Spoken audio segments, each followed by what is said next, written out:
आज की चर्चा में आपका स्वागत है। जो लोग चैनल पर पहली बार आए हैं तो प्लीज़ सब्सक्राइब कर लें और बेल आइकन भी दबा दें जिससे कि आने वाली वीडियो की इन्फॉर्मेशन आपको टाइम से मिल जाए। आप हमारे इंस्टा आईडी पे भी हिट कर सकते हैं।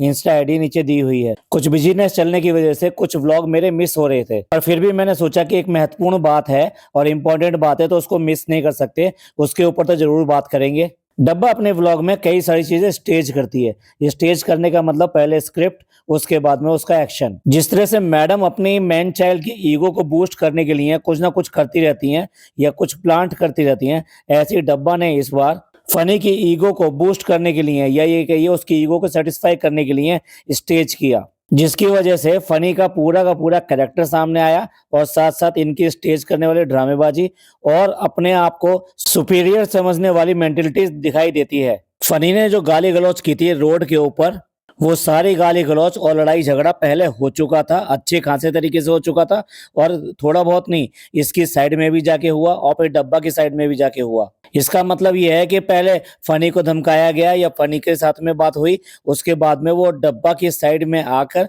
डब्बा का शीशा नीचे कराकर उसको भी बहुत बुरी बातें सुनाई गई। अभी अपने आप को कितने बड़े व्लॉगर बनते हो या कितने भी बनते हो, लेकिन मुंबई की सड़कों पे इनकी इज्जत ऐसा ही है। ये अपने आप को सेलिब्रिटी बेशक समझे, लेकिन मुंबई एक ऐसा शहर है जिसमें एक नहीं हजारों सेलिब्रिटी रहते हैं। भाई इनका गुस्सा तो ऐसे नाक पे था जैसे मतलब इनके लिए रोड पूरी खाली कर दी जाए। इनके लिए लोग कहें कि आइए आइए आप चलिए, पहले हम उसके बाद में चलेंगे। मतलब लखनऊ के आसपास के हैं ना भाई, नवाब है ना, खुद तो सलीका है नहीं धेले भर का, ना कुछ पढ़ाई लिखाई है ना एजुकेशन है। जब ये सारी लड़ाई हो चुकी थी उसके बाद में वो आग बबूला हो रहा था, तो उसकी आग बबूला जो मेंटेलिटी है उसको शांत करने के लिए, यानी उसकी ईगो को शांत करने के लिए डब्बा ने फिर दोबारा कहा कि इनको बहुत ज्यादा गुस्सा आ रहा है और ये कुछ कहना चाहते हैं। दूसरे शब्दों में ये कहो कि अपने बाबू से कह रही है, बाबू कहो ना क्या कहना चाहते हो।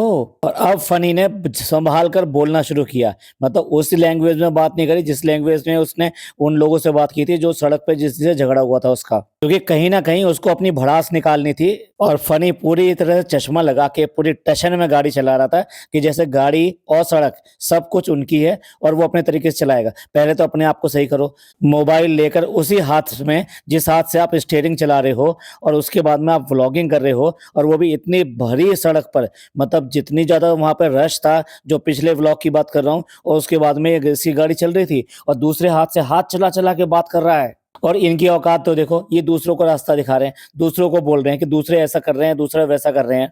चलिए हम चुप हो जाते हैं। हाँ हाँ बोलिए बोलिए राजा जी, आप बोलिए। मैं रोड पर गाड़ी स्लो चला रहा हूँ और बराबर लाइट जला के चल रहा हूँ, और पीछे वाला कोई फिंगर दिखा रहा है, कोई गाली दे के निकल रहा है, कोई ऐसा बोल के चल रहा है। मैं पार्किंग लाइट दे के चल रहा हूँ तो मेरे साथ कोई ना कोई मजबूरी होगी, और भाई स्लो चलना पड़ता है, आपके घर में भी लेडीज होंगी। और मैं पार्किंग लाइट चला के चल रहा हूँ और स्लो चल रहा हूँ, उसके बाद में भी लोग जो गाली दे के जा रहे हैं। 60 साल का आदमी होगा और उसके साथ में भी औरत बैठी हुई है, उसके बाद में वो औरत भी समझ सकती है कि दूसरों के साथ में भी प्रॉब्लम होगी, पर पता नहीं क्यों लोगों को समझ में नहीं आता है। मेरा इतना खून खोलता है, पर मैं क्या करूं, मैं कुछ कर नहीं सकता हूं। अगर ये मौधा होता तो मैं इसको बता देता।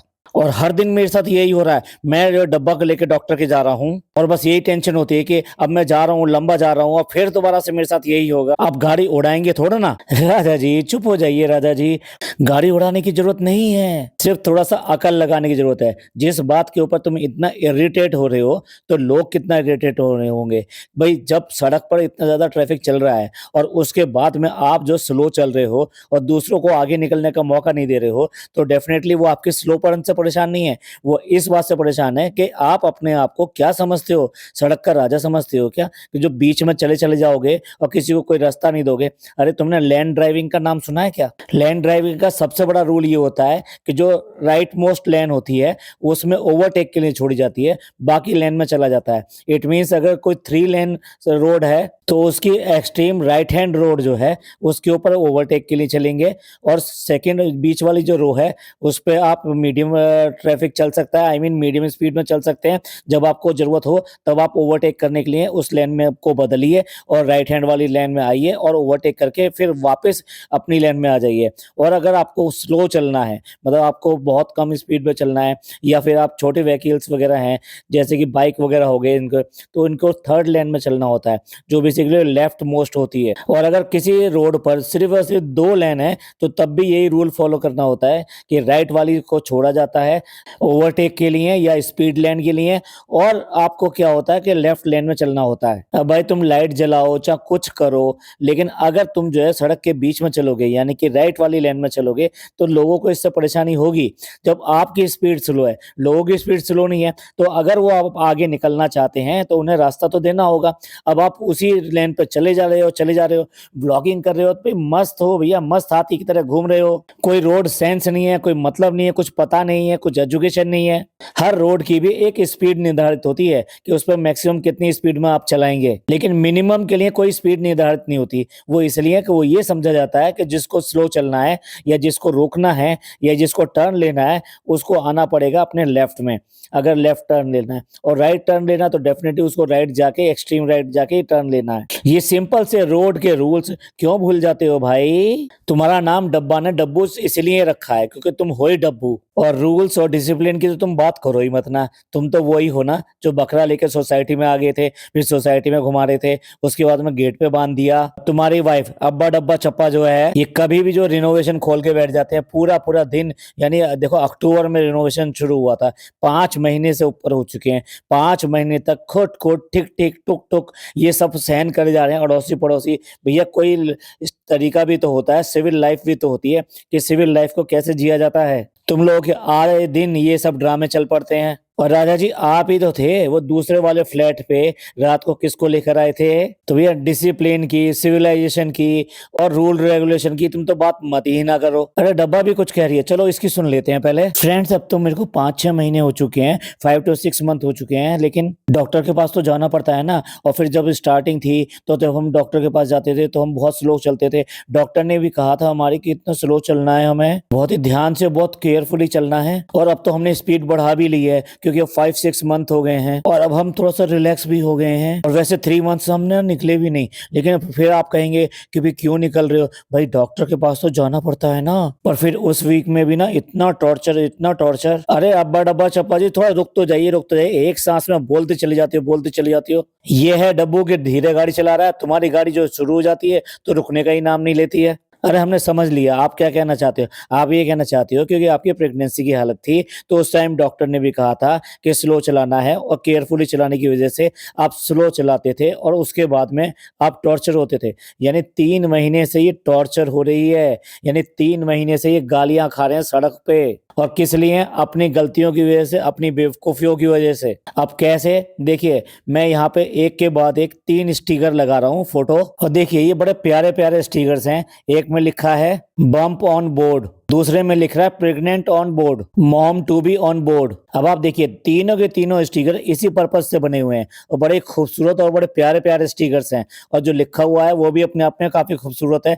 आई मीन इसको पढ़कर दूसरे को बड़ा अच्छा लगेगा। लगता है इन मोधैयाओं ने सिर्फ और सिर्फ वही स्टिकर देखे हैं जो कि शादी में चिपकाए जाते हैं, डैश वेट डैश, यानी डब्बा विद डब्बू और डब्बू विद डब्बा। इन्होंने और कोई स्टिकर नहीं देखे हैं शादियों के स्टिकर के अलावा कि और कौन कौन से स्टिकर होते हैं। हर पर्पज के लिए कोई ना कोई स्टिकर या कोई ना कोई इंडिकेशन बना हुआ है। तो सबसे पहले तो रूल फॉलो करो रोड के कि रोड पे आपको किस साइड चलना है, यानी कौन सी लेन में चलना है। और फिर उसके बाद में ये स्टिकर चिपकाओ। जब ये स्टिकर चिपका दोगे तो लोग उसको पढ़ने की वजह से समझ जाएंगे कि आपकी किस हालत में गाड़ी स्लो चल रही है। वो ऐसा नहीं समझेंगे कि आपका साबुन स्लो है, आपको चलानी नहीं आती और आप ऐसे ही चलाते हो। वो समझ जाएंगे कि क्यों करके ये आदमी इस तरह से स्लो चल रहा है। इसलिए तो कह देते हैं कि पैसा आ जाता है तो उससे अकल नहीं आ जाती। या ये कहिए कि एजुकेशन अगर ना हो तो उसका क्या हाल होगा, वो आप इनको देख सकते हैं। मतलब कि ये 3 महीने से लड़ झगड़ रहे हैं और आज भी ये लड़ झगड़ चुके हैं, उसके बाद में इसको रिप्रोड्यूस कर रहे हैं, यानी कि दोबारा से वो ड्रामा स्टेज कर रहे हैं। अब डब्बा को तो लगता होगा कि ये तो कंटेंट है, लड़ाई झगड़ा हुआ, कुछ गलत बात हुई तो उसको दिखा देते हैं, लोगों को भी समझाने का मौका मिल जाएगा, बहुत सारी बातें करने का मौका मिल जाएगा, कंटेंट ही कंटेंट है। पर इस बेवकूफ को ये नहीं पता कि ये सब करने के बाद में इसी की खिंचाई होगी। और क्या कह रहा था ये जो अपने आप को इतना सिविलाइज्ड बनता है कि इस तरह से मिडिल फिंगर दिखा रहे हैं। तुमने भी क्या दिखाया? तुमने भी मिडिल फिंगर दिखाई जो डब्बा ने एडिटिंग में ब्लर कर दिया। और जिस तैश में और जिस तरीके से और जिस लहजे में उंगली दिखाकर ये आदमी बात कर रहा है, तो डेफिनेटली इसने गालियां भी दी होंगी, इसने सब कुछ कहा होगा, उनकी लैंग्वेज में उनको जवाब देने की कोशिश करी होगी। देखो कुछ लोग उनमें से ऐसे भी थे कि जिनको सब्र नहीं हुआ तो वो दूसरी साइड आके डब्बा का शीशा नीचे करा के उसको भी सुना कर गए हैं। और दोनों के दोनों ऐसा मुंह लेके बैठे हैं और फिर आके शिकायत कर रहे हैं, मम्मी जी देखो इसने मार दिया मुझे, देखो ये ना शीशा खोल के मेरे को गाली दे के गया था। और डब्बा क्या कह रही है, डब्बा कह रही है कि आपने उसको सोचना तो चाहिए कि भाई ऐसा क्यों हो रहा है, वो क्यों करके ऐसा स्लो चल रहा है, उसकी मजबूरी होगी कोई, उसकी मजबूरी समझनी चाहिए। एक लाउड स्पीकर और ले लो और मजबूरी अपने चिल्लानी शुरू कर दो कि भाई ये मजबूरी है, ये मजबूरी है। अरे गाड़ी जा रही है, स्लो चला रहे हो, बत्ती जला रखी है, गलत लेन में ड्राइव कर रहे हो, तो उन्हें क्या पता चलेगा तुम्हारा क्या हो रहा है, क्या नहीं हो रहा है। बाहर से कोई पता चलता है कि कैसी लेडी बैठी हुई है इसमें मौधा की प्रिंसेस जा रही है। किसको इतना शौक है कि गाड़ी ऐसे चलाए वैसे, और फिर देखो इतना गुस्सा, और देखो हम भी साइड में बैठे हैं और उस पर भी हमको गुस्सा ऐसे करके बोल के चले जाते हैं। अरे नहीं यार, इन लोगों को देखना चाहिए, अभी सेलिब्रिटी बैठी हुई है, उसके सामने ऐसा कुछ नहीं कर सकते और उसके सामने ऐसा बोलना नहीं चाहिए। और गुटकू तो ऐसा हत्थे से उखड़ रहा है कि भाई सोचो हमारे साथ भी लेडीज बैठी हुई हैं, उधर भी लेडीज बैठी हुई हैं, उसके बाद में आप जो गालियां दे रहे हो ये मैं भी दे सकता हूँ, लेकिन मेरे को फिर जाके घर पे जाके गालियां सुननी पड़ेगी। कोई स्लो चल रहा है और पार्किंग लाइट दे रहा है तो उसको साथ में जरूर कोई ना कोई दिक्कत होगी, आप उसको गाली मत दो यार। अब डब्बा की तो बात सुन लो, हो सकता है कोई लाइफ में फ्रस्ट्रेटेड हो, अपना गुस्सा निकाल रहा हो, हाँ तुम्हारे पे ही गुस्सा निकालने आएंगे। और तो सड़क पे कोई गाड़ियां चल नहीं रही तो किसी और गाड़ी को उन्होंने गुस्सा निकाला है क्या? कोई फ्रस्ट्रेटेड नहीं है, ऐसा कोई नहीं होता कि जो फ्रस्ट्रेशन आके सड़क पे आके निकाल कर जाए। और इसके बाद में एक समझदार आदमी की अपील, ओ हो, कहता है कि भाई गुस्सा और ये सब जो है ना सड़क पे ना लेकर आए, वो सब साइड में रखें और सड़क पे जब आए तो बस चलने दे दूसरों को भी। भैया इतनी अकलमंदी की बात है पहले ही कर दी होती। और फिर दूसरी बात ये सारा ड्रामा जो पहले हो चुका था, फिर यहाँ सड़क पे दोबारा से स्टेज करने की क्या जरूरत थी? तुम भी एक्साइट होके इतनी ज्यादा बातें कर रहे हो, इतनी ज्यादा बोले जा रहे हो और ड्राइविंग भी कर रहे हो, तो इससे बेटर था कि ये जो घर पे बैठ के तुम पंचायत लगाते हो, उस पंचायत में ही सारी शिक्षा दे दी होती और सारी बात बोल दी होती। अगेन सड़क पे आके भी तो यही सब काम कर रहे हो। और फिर जब तुमने एक ड्राइवर रखा हुआ है तो आप उसको ड्राइविंग करने के लिए दीजिए, उसको सारी बात पता है, वो प्रॉपर तरीके से ड्राइविंग करेगा। और वो इन लोगों को रखा ही इसलिए जाता है क्योंकि ये ड्राइविंग में एक्सपर्ट होते हैं और हर कंडीशन में गाड़ी को कैसे मूव करना है और बच्चों के साथ में कैसे चलाना है, प्रेग्नेंट लेडी के साथ में कैसे चलाना है, कैसे कोई सड़क पे कोई बम्प आ जाए उसके ऊपर कैसे करके गाड़ी को उतारना है, ये हमसे ज्यादा बेटर चलाना जानते हैं। पर नहीं, इन्हें तो टशन में जो है ना चश्मा लगा के, मोबाइल हाथ में लेके और हाथ घुमा घुमा के व्लॉगिंग करनी है और उसके साथ में ड्राइविंग करनी है और फिर उसके बाद में बात करनी है रूल्स रेगुलेशन सिविलाइजेशन तमीज, इन सब की बात करनी है। फनी चलो गुस्सा छोड़ो और ये ठंडी ठंडी ककड़ी खा लो, इससे तुम्हारा गुस्सा भी ठंडा हो जाएगा। सच पूछिए तो दोनों का मुंह लटका हुआ था बातें करते हुए सब, मतलब इनको ऐसा फील हो रहा था जैसे ये सेलिब्रिटी हो गए, कोई इनकी इतनी ज्यादा बेइज्जती कर गया कि इनसे सहन नहीं हो रही है। अच्छा ये लोग जा कहाँ रहे हैं? ये मुंब्रा जा रहे हैं क्योंकि वहां पे एक शॉप है जहाँ पे इनको इनवाइट किया गया है। ये ऐसे ही इतनी आसानी से इतनी दूर नहीं जा रहे हैं, ये लालच में जा रहे हैं क्योंकि इनको इनवाइट किया गया है, डेफिनेटली इनको कुछ ना कुछ दिया गया होगा। और वहाँ ऐसे ही तो लोग बाग फ्लावर लेके नहीं आ जाते कि उनको पहले से ही पता था जैसे कि ये आ रही हो। तो अगेन ये प्री प्लान था, यानी उसको इनवाइट किया गया था यहाँ पर लोगों के साथ में अपनी शॉप का प्रमोशन करने के लिए। और फ्रेंड्स इतनी दूर था और हमें भूख लगाई और उन्होंने हमें नगेट्स और सैंडविच वगैरह दिए और वो हम पैक करके भी ले आए यहाँ पर। भैया ऐसी हालत है तुम्हारी कि मतलब खाना भी जो दूसरे के यहाँ से पैक कर करके लेकर आओगे, इतनी छोटी सोच और ऐसी नियत। और फ्रेंड्स इस हालत में भी अगर हम इतनी दूर गए थे तो ऐसे ही नहीं गए थे, वहां से हमें कपड़े लेने थे, फ्री के कपड़े मिल रहे थे, तो इसलिए हम फ्री के कपड़े लेने के लिए उनकी प्रमोशन के लिए वहां पहुंच गए। और हम देखो अम्मी के लिए भी ले आए, खाला के लिए भी ले आए, अपने लिए भी ले आए, और वो तो फ्रेंड्स हमारी नानी के लिए भी दे रहे थे। लेकिन हमने कहा नानी अभी है नहीं। भाई तुम तो सबकी नानी बनती हो, एक सूट जो उसी नाम का ले आते। तो ये ऐसे ही नहीं गए थे वहां शोरूम के ऊपर, शोरूम से पैसा भी मिला और साथ साथ ये फ्री के इतने सारे सूट्स भी मिल गए। और नाम क्या कि अभी आने वाले हैं रमजान, तो रमजान के लिए सूट्स चाहिए थे। और कितना एहसान दिखा के जो है खाला को दे रही है, और खाला को बात चुभ गई तो उसने बिल्कुल मना कर दिया कि नहीं नहीं मुझे नहीं चाहिए।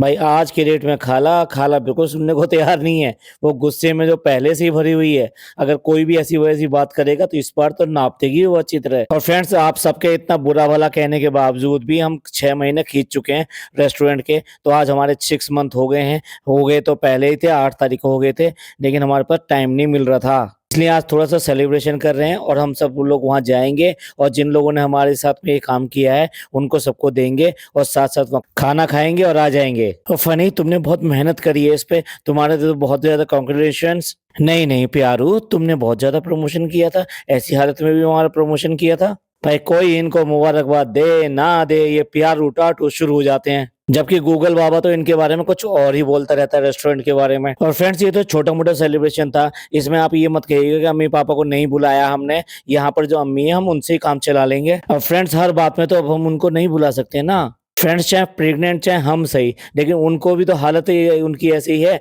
उनको ऐसे हालत में बुलाना ठीक नहीं है। और फ्रेंड्स, मत कहना उनको ऐसे करके हमने छोड़ रखा है। हम उनका पूरा ख्याल रखते हैं। हम उनको बिना बात उनको याद भी नहीं करते। अब देखो, एक बार भी हमने यहाँ पे याद किया, अब यहाँ पे उनकी ज़रूरत नहीं थी तो हमने उनको याद भी नहीं किया, उन्हें परेशान भी नहीं किया। और रेस्टोरेंट पे इतनी सारी लेडीज़ आई हुई हैं, पता नहीं इसको शर्म आती है कि नहीं आती है। इतनी सारी लेडीज़ के बीच में खुद घुसकर वहाँ पे फ़ोटो खिंचवाता है। वो सारी बुर्का पहने हुए थी, कुछ ने नकाब भी पहन रखा था। ऐसा नहीं होता, जो नकाबपोश होती हैं, उनको ही सारी की सारी रिवायतें निभानी होती हैं। भई हम लोग जो हैं, उन लोगों को भी एहतराम करना पड़ता है ना उसका, कि जिस तरीके से वो कर रही हैं, तो उनका पूरा-पूरा उसमें साथ दें। डब्बा की अधिकतर जो फैन फॉलोइंग है ना, इन लेडीज़ की वजह से ही है और ये लेडीज़ ही इनको इतना ज़्यादा अच्छा समझती हैं और उसी वजह से ये इनके साथ में फ़ोटो वगैरह खिंचवाने के लिए, इन सब के लिए ललायित रहती हैं। लेकिन इसको क्या है भैया, तू इसको समझ में आना चाहिए भाई, तू सेलिब्रिटी नहीं है, तू व्लॉगर नहीं है और तेरी वजह से ये सब नहीं आई है। अपने रेस्टोरेंट के प्रमोशन के लिए जो इसने लकी ड्रॉ स्कीम अनाउंस की थी, उसका लकी ड्रॉ निकाल रहे हैं और लकी ड्रॉ निकालते हुए, सारा नाम बोलते हुए, सबका इतना शर्मा के, इतना ऐसा करके, ऐसा ड्रामा करके, मुँह बना के अनाउंसर्स कर रही है, उसके नाम बता रही है। लेकिन यहाँ पर इसको कोई हड़बड़ाहट नहीं है, कोई घबराहट नहीं है। मतलब आवाज़ में ना मॉड्यूलेशन है, ना कुछ है। यहाँ बिल्कुल एकदम तबीयत एकदम फर्स्ट क्लास। अपनी तबीयत को भी अपने इसी तरीके से यूज़ करती है ये। और लल्लू सा गुटकू एक कोने में खड़ा है और सारे के सारे जो लिफ़ाफ़े बनाए थे, उनको अप्रेज़ करने के लिए अपने जितने एम्प्लॉयी हैं, उन सबको जो अम्मी से दिलवा रहा है। एक बार भी इस बंदे को ये याद नहीं आई होगी कि ये मौका अपने माँ-बाप से करवाते तो कितना अच्छा होता। अब जो रास्ता तुमने चुना है, तो उस रास्ते पर चलने पर ये सब तो झेलना पड़ेगा। तुम्हें अकेले ही ये सब कुछ करना पड़ेगा।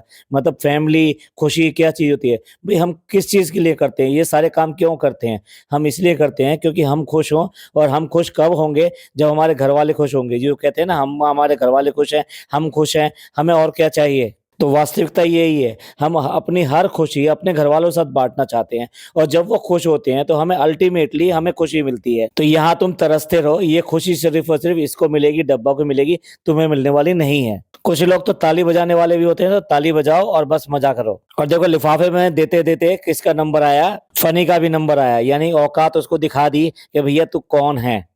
और मालकिन कौन है और नौकर कौन है। और जैसे कि इनकी आदत है, हर व्लॉग के बाद में हर चीज़ के बारे में पूछना, कैसा लगा, कैसा लगा, कैसा लगा? भैया सबको खाना पूछ रहे हैं, मुफ्त में खाना खा के आए हैं, तो फिर कौन मना कर देगा? और कौन ऐसा है इनके घर में जिन्होंने अभी आज तक कुछ भी पूछा गया हो, कोई अपनी अलग राय बताई हो या कोई सजेशन दिया हो या कोई किसी ने कमी निकाली हो? ऐसा तो कभी होता ही नहीं। भैया ये पूछना है तो अपने गूगल बाबा से पूछो कि तुम्हारे रेस्टोरेंट का खाना कैसा है? अभी कुछ ही दिन पहले एक के बाद एक 2 लेटर आए हैं इसी से रिलेटेड, कि लोग बाग आए यहाँ पे खाना खाने के लिए और जिस उम्मीद से आए उन्हें वो खाना उस तरीके से नहीं मिला। ना सर्विसेज़ मिली, ना खाना मिला। उन्होंने पूरे ओपन लेटर के साथ में इस चीज़ की शिकायत की है। तो चलिए भाई, 6 मंथ भी हो गए, आखिर मैडम की तरह छोड़ा तो नहीं। चलिए इसको यहीं एंड करते हैं। आप इस सब के बारे में क्या सोचते हैं? प्लीज़ अपने कमेंट करके ज़रूर बताइएगा। फनी की इस बदतमीज़ी के ऊपर और इनके ड्रामों के ऊपर। ये पॉडकास्ट अच्छा लगा हो तो प्लीज़ लाइक कीजिए, सब्सक्राइब कीजिए, शेयर कीजिए। थैंक यू, धन्यवाद, शुक्रिया।